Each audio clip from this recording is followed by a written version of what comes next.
let's assume that the individual that walked in today doesn't capitalize. So there will be an advertisement that goes out such as, hey, something great. I never do this. Something great is going to come along, and I'm not going to say anything or spill the beans right now, but wait this week because I'm going to announce it at the end of the week, and it'll be time sensitive and it'll close.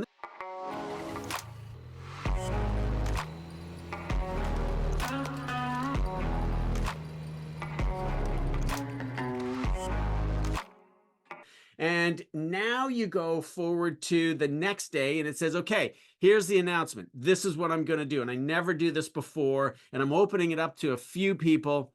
And then the day of the sale, I say, okay, doors are open. You can buy. So here's a 3-day sequence. You could turn that into a 3-week sequence. You could turn that into a 3-month sequence.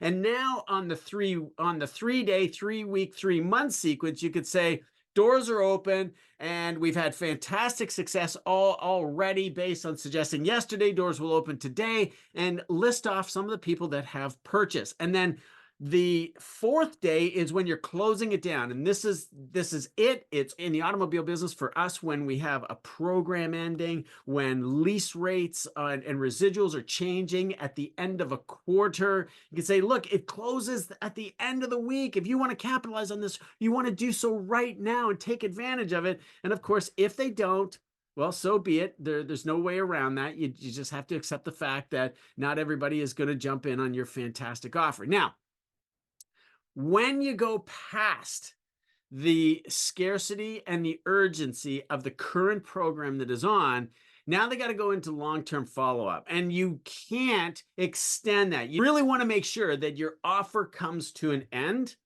And that's the beauty of every quarter, the residuals change. Every month, the program ends and a new one begins.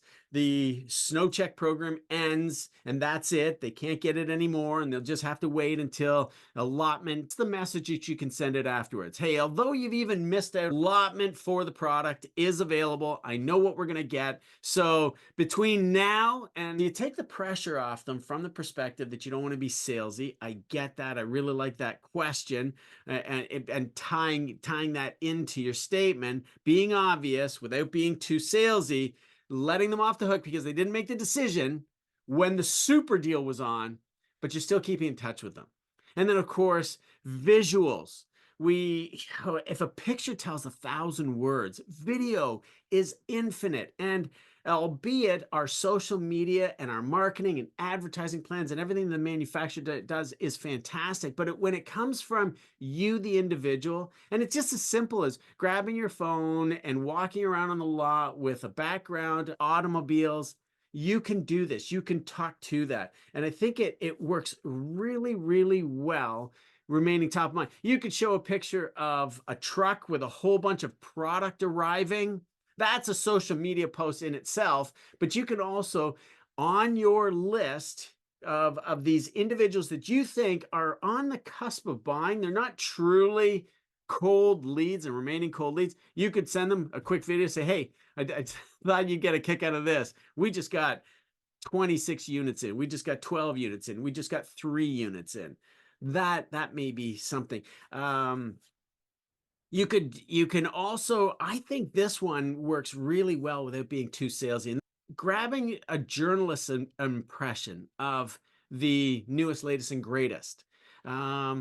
Tagging in there on industry news, and it's all of which we talk about in technology and application step number 9 in the manifesto, where you're filling those content circles. That's the stuff that you labor over. What do I post? What do I say? How do I do this? And it doesn't have to be that difficult, right?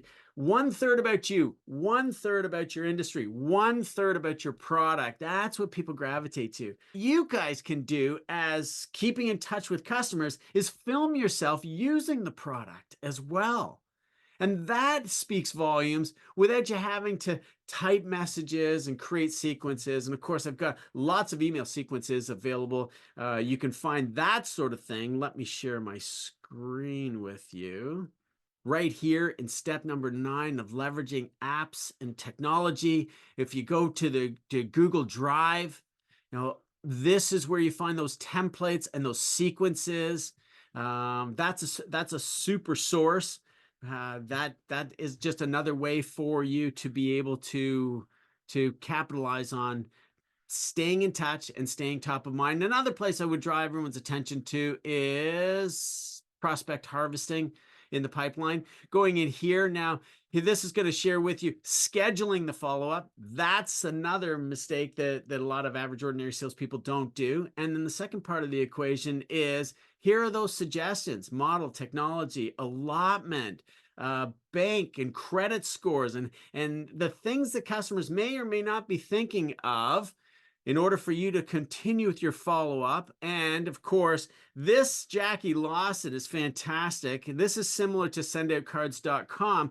I don't know about you, but there's not a lot of mail in our mailboxes anymore. And certainly in mine, there's not a little bit of junk mail coming in, the pizza and the fast food stuff. But if I were to get a card from you or a brochure from you, that maybe have a whole lot more shelf life, and I could pin it up on my corkboard. And these are the ideas that keep you top of mind all the time. And of course, as suggested, how you fill those content circles and have that follow up.